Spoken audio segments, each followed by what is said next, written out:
Hi everyone and welcome back to another video. So keeping your iPhone up to date ensures you get the latest security patches, bug fixes, performance improvements and the new iOS features.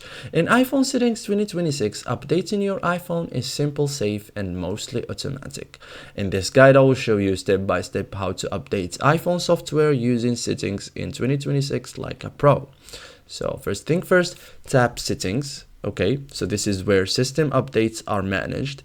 Scroll down and tap general. Okay, so now tap software updates. So your iPhone will automatically check for available updates.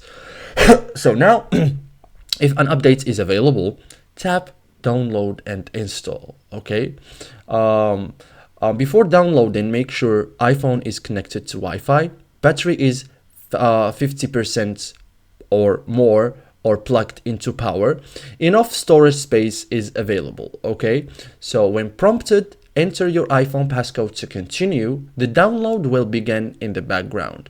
So once downloaded, tap install now or choose install tonight. Okay, your iPhone will restart automatically. Show Apple logo and progress bar.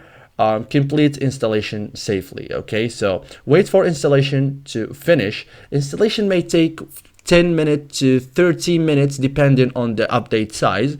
Do not power off your iPhone during this process. Okay, so thank you guys for watching this video and see you guys in the next tutorial.